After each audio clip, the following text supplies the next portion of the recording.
Hey guys, so welcome to another episode of the High Ticket Coaching and Consultant Strategy and Growth Show. So today I'm here with Arna Van Gogh. Hey Anna, welcome. Hey, how's it going? How are you? I'm doing pretty good. I keep wanting to call you Anna, but it's Arna. No So worries. yes. So tell us, you're an automations coach, right? Yes, exactly. Yeah. Now, how did you get started with your coaching business? That's a really good question. And I think uh, people ask me this a lot, and I think I was always a coach. Mhm. From the time that I was 12, I was stood in front of classrooms teaching English in Taiwan for my parents, just like stepping in 10, 20 minutes, and 10, 20 minutes turned into entire lessons. And even when I started my own online business, I really love supporting people and giving people help where they might be lacking a little bit. And I've become quite adept at being diplomatic about it, so I don't outright tell people that they're dumb or anything. But the entire experience brought me to a point where I was like, you know what, I really love telling people what to do. So about a year ago, I decided to transition into full-time coaching. Before that, I was an online business manager.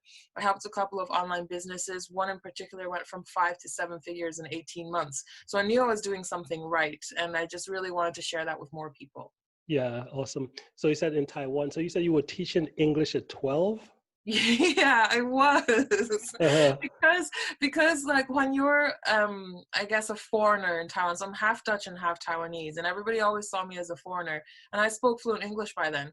And so it was easy to just teach English here and there. Parents would be like, "Oh, just hang out with my child and speak English to them." That's the kind of stuff I would do, yeah. Yeah, interesting. And so with the automations coaching, you said, so what is, I guess, how do you define an automations coach? Great question. I was actually speaking about this today with someone, and when it comes to coaching, a lot comes to mind, like mindset. You know, having the right mindset and the right strategy, and understanding the deeper meanings. And for me, because I'm half Dutch, I guess I play on that quite a lot. I'm very practical. I'm like, well, it's all well and good to have the right mindset, but what does that mean for me on paper? How many hours a week do I need to be spending on my business?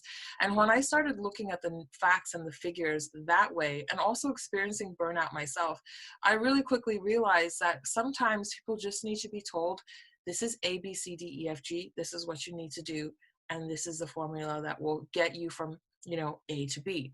And using this kind of approach has actually helped a lot of people, because not only are they understanding the bigger strategy, but they're also understanding the steps required and the time required to get them there. And then that makes them a lot more patient as they kind of go on their entrepreneurial journeys. Hmm. Okay, so you're saying most individuals on their journey, as far as the mindset side is good, but it's also you need this step by step, right? Absolutely. Because, sometimes I'm sitting in meetings with people, and there's like 20 people, and somebody asked, how do I share a PDF on Google Drive? And it just shocked me to the core, because this person, they've been actually working in business for 5 years for themselves, and they didn't know how to share a Google Doc. And I Mhm. just thought to myself, there must be so many people out there that don't realize that they're spending so much time doing unnecessary things when they could easily automate their business, spend more time at home with the kids, which is ultimately why they started their business to begin with. Hmm. So how do you define automations? Is it like you are the automation, meaning that you would come in and do it for them, or do you teach them how to, like, how do you define it? Yeah, absolutely. So I actually have two pathways. I do the consultancy side, and that is very much ad hoc, one-on-one. And I also have a membership actually that's coming out at the end of this month, and that is where you have like the more where you have to be a bit more proactive with the how-tos and the creating. There's a library for you to access essentially, and then you can go in and find out for yourself. And the reason I like that is because I know that for a lot of people, it is a mindset thing, actually, ironically, to kind of overcome these hurdles by themselves. Like, yes, I just uploaded something to the website, or yes, I just managed to figure out Kajabi. And that's such an empowering moment for them. And I don't want to take that away. So there are both options. And I think it depends on where you are on the technophobia scale, Hmm. on what services that you can use from me. Yeah, awesome. So you have both of them, the best of both worlds, right? So if they need you to do it, you could do it, but you also have a way to teach individuals how to do it as well, too, right? Yeah. Exactly. Teach a man to fish, right? Yeah, and that is so powerful because I believe that we definitely need, because I realize, because I've been doing a lot of interviews as well, too, and I meet a lot of different types of coaches and consultants, Mm. and I found that there's two realms. There's the practical, which is the step by step, the guides, the PDFs, there specifically how you do this, and then there's a mindset side of it. And I find that some individuals, they just believe it's just the mindset. The mindset is what it is, and that's all it's about. If you get the mindset right, everything else will work. And other individuals are like, well, the mindset is cool. That's totally fine. But if you don't know how to do the thing and you're all positive and you have the great mindset and you're not sure how to do it, you just can't get the results, right? So I guess Yeah. where are you at in the scale? Do you believe you need both? Do you think you need to lead one more than the other? Where are you at? Oh, that's such a good question. So as you were talking, one of my clients came to mind. He's actually the best mindset coach in Yorkshire here in England. And it took him 6 months to open a group. When you And say a he is group, like a what's it, mindset guru. And it took him 6 months to click the button, create group. like So a for Facebook me, group? yeah, Uh, just a Facebook group. Yeah, uh-huh. exactly. Just a Facebook group. Mhm. And it was so interesting because that was a 100% a mindset thing, right? Pushing that create group button. And so for me, I kind of sit a little bit in the middle, I have to admit. And for me, my spiritual growth has also been so important in my ability to serve others much better, because Mhm. I used to be the kind of person that just wanted to give everything to everyone all the time, and then I would sit deflated, right? And nobody was taking care of me. And now understanding that balance has really brought my mindset kind of to the forefront as well, understanding, well, actually, I'm going to stop working now because I'm done Mhm. and I don't want to burn out. So I think there is a bit of half involved. And I think technophobia plays a really big part in entrepreneurship. And I don't know if it's because of, like, I'm 30, so my generation, I'm kind of straddled between two generations. And you have the people that are like, no, I won't touch a computer. And those that are like, make a TikTok video in 20 minutes. Like, you kind of have that duality. So for me, I think it's really about the mindset of overcoming what you think is the problem, because Mhm. technically there is no problem. Yeah, yeah, perfect. Love that answer. But yeah, technology is a fascinating thing as well, because I think about myself now. Because I remember when I was younger and like messing with the TV, the remote, the phones, all these different things. It was like pretty cool to like figure out all these cool little gadgets. But I watch how I am today, and I realize that it's almost like I've gotten in this comfort zone where there's certain piece of technology I use and I'm really familiar with, and then others I just don't like. It's not that, it's just like it's so not a although I know it's important, but it's just not a priority for me, and I would much rather get someone else to figure it out. I guess a perfect example is like, let's say Instagram, right? So I started off using like LinkedIn and like Facebook, so I'm pretty familiar with these things. But when Instagram came rolled around, I was like, man, I am not getting into this thing, and I'm not.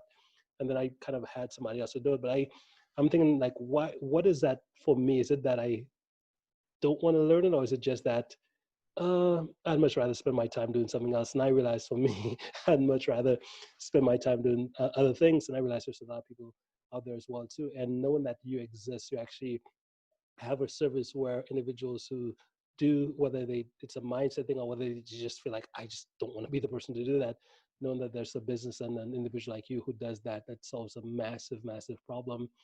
So Mhm. in essence, how did you did you stumble upon this type of help? How did you decide to become an automations coach?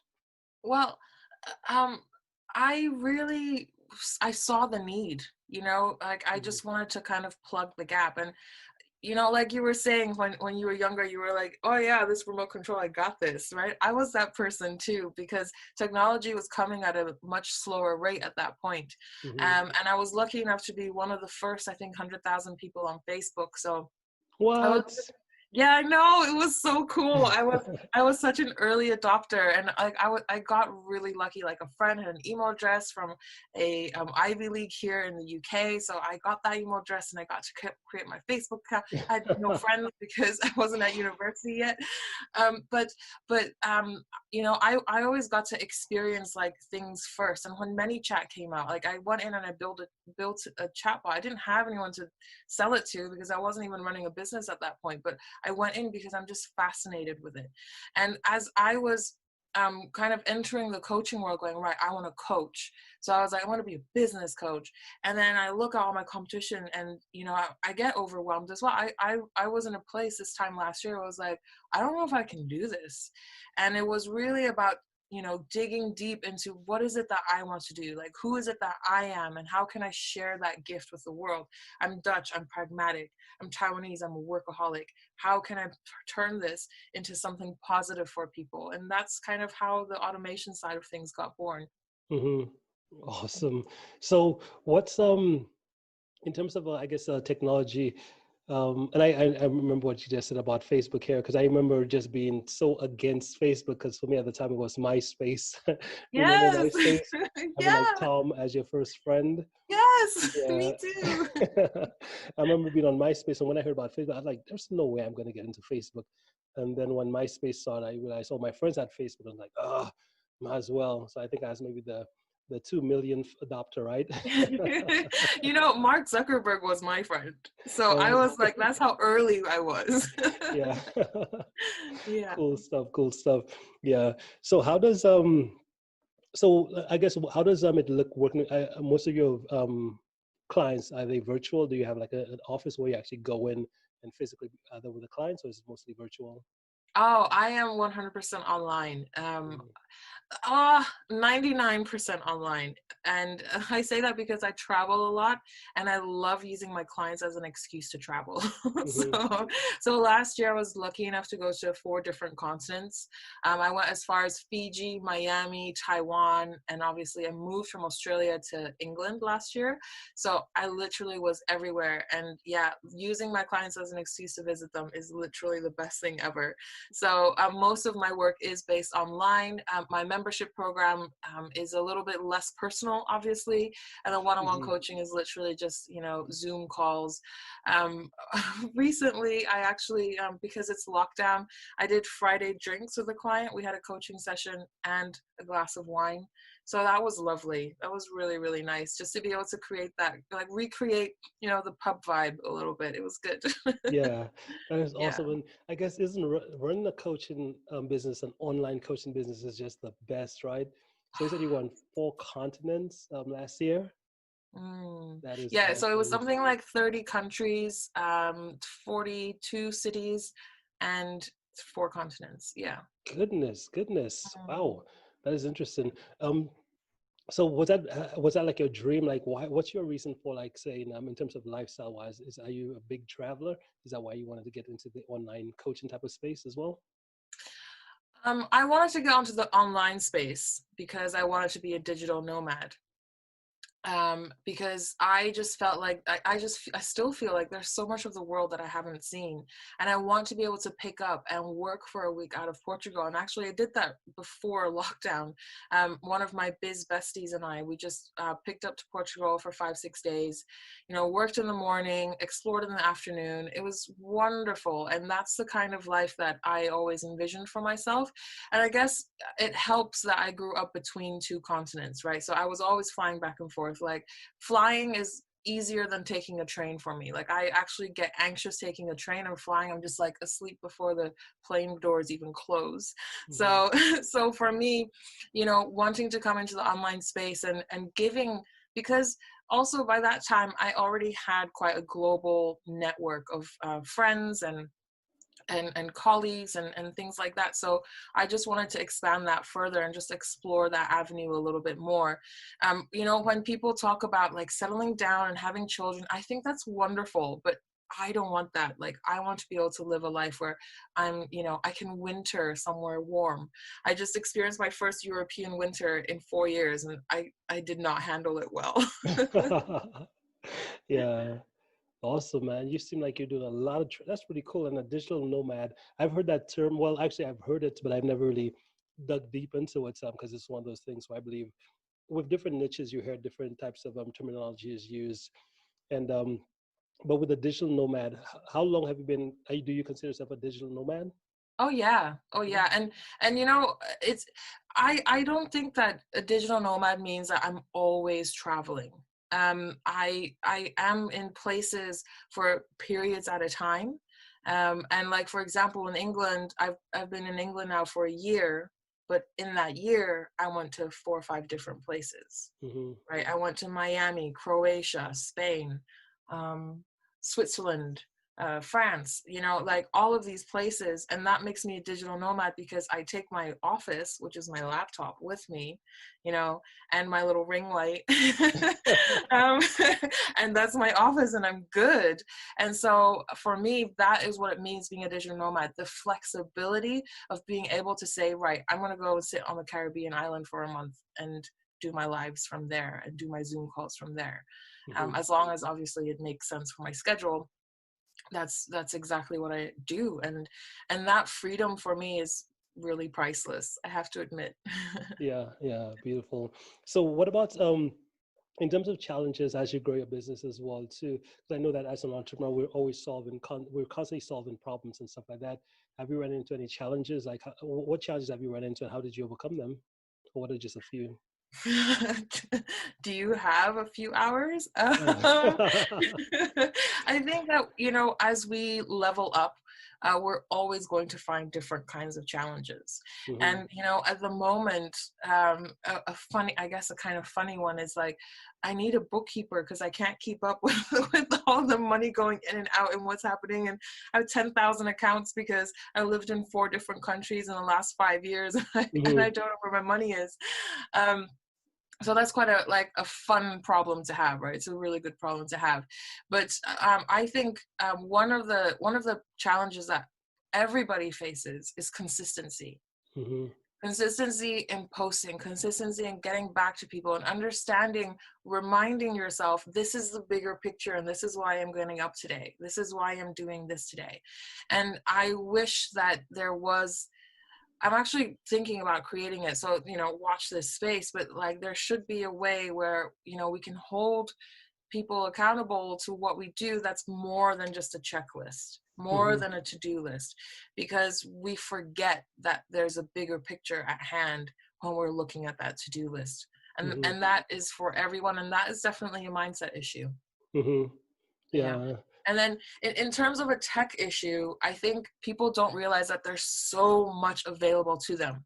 And so they're wasting their time doing menial tasks that could either be automated or outsourced. And it will cost them, like, it will save them so much in terms of time, effort, and even money. Because Mhm. the way I like to calculate it, if I'm worth, for example, $500 an hour, and I'm uploading my blog and I come across a problem and it takes me 2 hours to fix, that means I've spent $1,000 trying to fix a blog thing that probably would have taken somebody $50 to do. Yeah. And people don't realize that thinking like this will actually really help you propel your business forward. Yeah, yeah. I love having an individual like you in my circle as well too, because I have a friend who does the same thing. Her name is Claire, and with her, she is like she just loves technology as well too, and a lot of the things she's kind of introduced me to, I'm like, man, I've been doing this the manual labor way for like years, and she comes like, hey, check out this tool. I was like, whoa, you mean this thing that transcribes a whole like whoa, but there's Yeah. so many cool apps, so many cool tools that Mhm. um, if someone had you in their circle, you'd definitely be able to expand the horizon in a sense. And as you said, Mm. I definitely believe that for a lot of what we do, there is a tool, there is some type of process to automate it. And I believe that if you could find, just spend more of your time figuring out what you can automate, that's where so much leverage comes from, because not only does that free you up to do more of the things you love to do, but it also frees you up to generate more income as an entrepreneur, which is Exactly. always a good thing, right? Yeah. Yeah, Yeah. exactly. That's exactly well put. Yeah. Hmm. Love it. So, in essence, what would you say out of all the skills you've learned over your lifetime, which one skill do you believe is responsible? I know there's probably five, 10, or maybe even 100 of them, but which one skill do you believe has had the most impact on your life? Mm, amazing question. Um, so I would say in high school, my favorite teacher in the world happened to be my Spanish teacher, and he was also the mentor of the Model UN group, which I was president of. And there was this whole thing going on, and he said, document everything. And that has helped me because I don't have to spend ages rewriting a new bio every single time somebody asks, because I have everything super organized. Um, Another thing, I can't say that without also saying, I can't remember where I heard this from. It was forever ago, and it was learn like you're going to teach. So if I'm sat, for example, I've been to Tony Robbins a few times. If I'm sat there listening to him, I'm not listening for listening's sake and then zoning out because I'm just listening. I'm actively listening because I'm thinking, how can I relate this to another situation? How can I relate this to a situation for my client, for example? And understanding that I have the humility to say, I'm going to listen to you because I want to teach this later, has also been immense. Hmm. Yeah. Man, those are two powerful ones. Documents everything. I know for myself, for my own journey as well, that's definitely something I've kind of come to a realization of, because before I used to keep everything in my head. And when you grow a business and you try to keep things in your head, that's where you get pretty overwhelmed and pretty like off balance. And you're always like, you could never feel like you could relax, right? And I know that was my case. But then when I started using like these different apps, like maybe it's the Evernote or these different Yeah. apps where you can like put everything together, it Yeah. just freed up so much bandwidth for me, because as you said, whenever you need something, like you don't have to go recreate it. I think that's the biggest thing, at least from my perspective. The biggest issue I always faced in my business was I would do something, work on an intense project, but then not document anything, and then go away for a couple of months and then come back and be like, what is this? Start Like, from where do I zero. start? Right. Oh, yeah, it's so horrible. And this is what I always say to my clients as well. Like, it's so much easier to start with something than nothing. So even if you just write down one sentence on an Asana board in a task somewhere, then like at least you can come back to it and there's something you can start with. So I tell all of my clients, you have to have an Asana board with all of your ideas on there, because anytime you need to create content and you go, oh, that's like the wrong place to be. Go Hmm. to that list, pick one, find the excitement for writing that content, and then you can put it out, and then it's a winner every time. Yeah. Why Asana though? Do you why that tool? um I have no idea, I just like it better. Okay, just take preference. So I like the interface. It's a bit lighter. I find Trello a little bit looks a bit clunky and it feels a bit clunky. Hmm. So Asana just happened. It's so interesting. I've used Asana for 4 years now, and I tried the premium upgrade, and I don't need it. Not even managing my team. So it just works. It's free. It's super handy. All the documents go in quickly. It's Hmm. just one of those things. There is this new one actually that's called Aura, and I'm starting to like that a little bit more because you can actually time tasks, which is incredible. You can assign somebody, including yourself, a task, and you hit play and you hit stop when it's done. And at the end of the month, you get a report of how much Hmm. time you spent on things, which is incredible. And I think going to be a real game changer. Yeah. Now, for you, what type of personality are you? Like a more big picture or more of a detailed type person? Um, More towards the big picture, but I always spot the details. Hmm. So um, people come to me, oh no, this isn't working, I don't understand. And there will be this one button that they forgot to click. And that's the one thing that's the thing I see immediately. But my tagline used to be, I will help you focus on the bigger picture when you're too focused on the details. Hmm. And I think that, your ability to zoom out and zoom in is ultimately what's going to give you kind of peace of mind and avoid burnout, because you can kind of go in and out of that CEO boss mode. Right now, let's focus on this detail. CEO boss mode. Right, let's focus on this detail. And that is how I like to kind of encourage my clients to work as well. Yeah, yeah, awesome. I love it. Yeah, so having both views, not just saying, hey, just be this way or be that way. It's more Mhm. based on you got to balance. And I definitely believe that as a CEO, as someone who's growing a business, like you have to, number one, learn a lot about people, but not just that, you also have to be able to shift through different, whether it's personalities, different methods of seeing the world and these different things. So where you could experience, and not that you have to live there, because I realize some individuals, they're just big picture, and it's much better to live in big picture and but still make time for the details, but live in big picture because that's where you live. And also smaller picture details person, not just live there, but be in big picture as well too, but spend more of your time in the details, but also at the balance. But I think it's so key as a CEO to just be able to do that with all of these different things. I believe that that's where real success lies because most individuals I find they're typically resistant to some. Well, I'm just this way, I'm just that way. Versus, I realize if you really want to succeed, you gotta be able to just say, "Hey, I could be whichever way is gonna help me achieve what I gotta be," and then I'll revert back to how I typically am in a sense, right? Yeah, Yeah. absolutely. Like when you look at, when I look at the businesses that I've worked with, the ones that are able to kind of move in and out of that have typically been much more successful and much more consistently successful. Hmm. You might have someone that's like really big picture and they have a couple of, purple patches, they call them here in England, where they do really, really well for a couple of months, but then it crashes because they're not focused on the details and they're not focused on the little things that are going on, and therefore determines the project's failure, unfortunately, right? Hmm. Whereas like if you are able to kind of come up with a grand vision and still ensure that there are, things in place. And also when you are more bigger picture, then you need to be aware enough to say, right, I need help. I need an army of people looking at the details because I can't do that. Right. Hmm.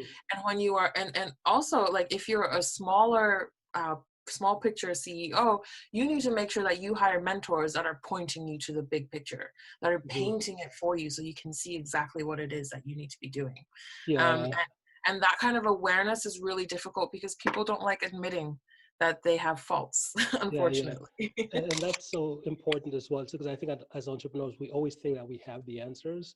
But if we could come from a Mhm. place of realizing that these things really exist, like just because, and that was the story of my own journey as well, because I know when I start off as more of like a detailed type person. I'm not really the big picture, I'm more detailed. And the way I used to approach my business as well too was I used to be like so intensely concentrated on a task. I'm like, this is the thing. But then compared to the huge, like if as I like focus on a grain of sand compared to this huge beach, and I'm back here trying to perfect the grain of sand. And that's when I realized pretty quickly, like, man, I gotta get some, I gotta like be able to switch, or at least find that leadership, find that person who could help guide me to where I need to be. And now Yeah, I've kind of developed it quite a bit, but I still feel like this is kind of like this game where it's like you always have to keep on that path. Like you never arrive. You always have to no, figure out, okay, where you at, and either who do you need to kind of guide you, or who do you need to kind of support you. You need those two pieces. And I believe yeah, many entrepreneurs, they just focus on this is who I am and this is what it is, versus we're like, no, no, no, it needs all of us for it to work, right? yeah. Yeah. Yeah, absolutely. And the joy is in the journey, it truly is. And also I think it's important to realize that not everybody is always going to work for you all the time. Hmm. Like, people come into our lives for, a reason, a season, or a lifetime, right? And not everybody is supposed to be here for a lifetime.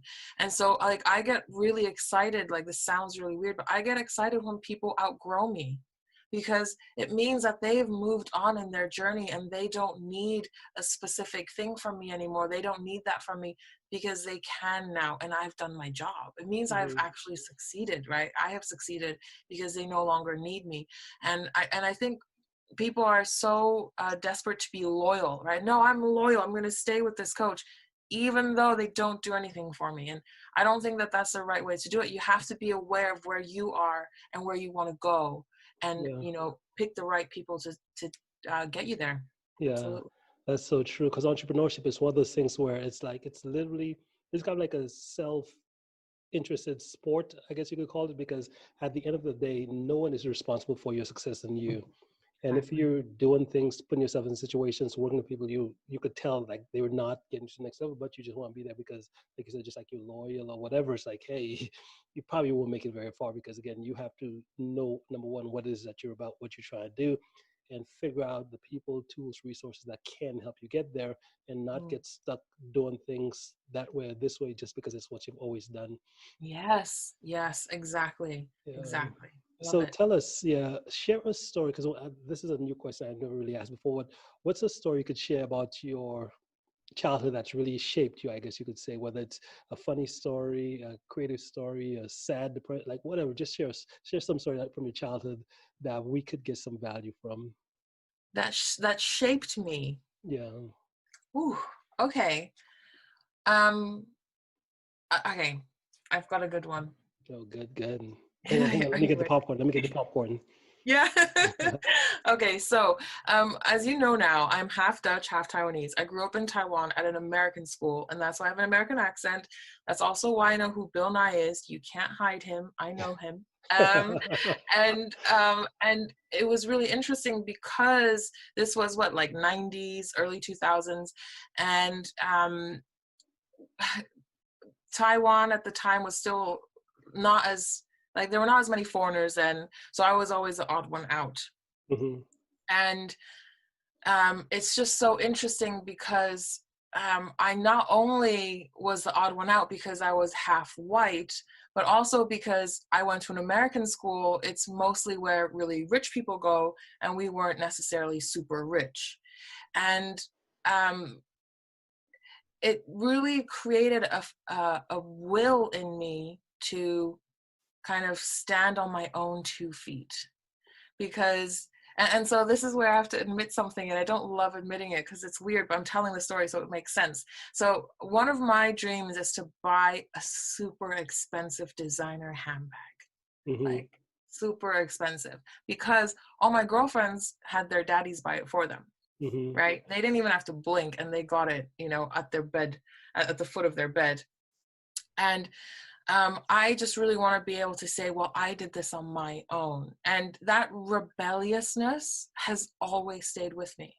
That rebelliousness is what keeps me going when I feel like I'm being defeated by, PayPal, for example, or whatever, right? That is just like, no, I know what it is that I want. I want to be able to become a success on my own, because coming from a culture in Taiwan where everybody's an entrepreneur and everybody's trying to make it, and then to be able to have a symbol of that making it is quite an interesting drive, I would say. That's pretty interesting. Almost got emotional here. Bless. Pretty cool stuff. Okay, good. Now, if someone wanted to know about you, more about you and what you're up to, what's the best way to reach out? So Facebook is my preferred platform. I am also on LinkedIn and Instagram. You can find me at Being Dutchanese, which I'm sure you're going to put in the notes because not every American can spell that. It's Dutch Mies. Hmm. And add me as a friend on Facebook. I love having new friends, and I love getting to know people. I will always have a conversation with you, no matter where you're from, what you're doing, and it doesn't always have to turn into a sales call. So let's have a chat. Let's talk. Love it. Appreciate it, Honor. Well, hey, great. Thank you so much for stopping by the show with everything you just shared here, guys. If you're watching this on the live or the replay, now the links will be right in the description, so you'll be able to connect with her. Okay. So, any final thoughts before we end for the day? Final thoughts.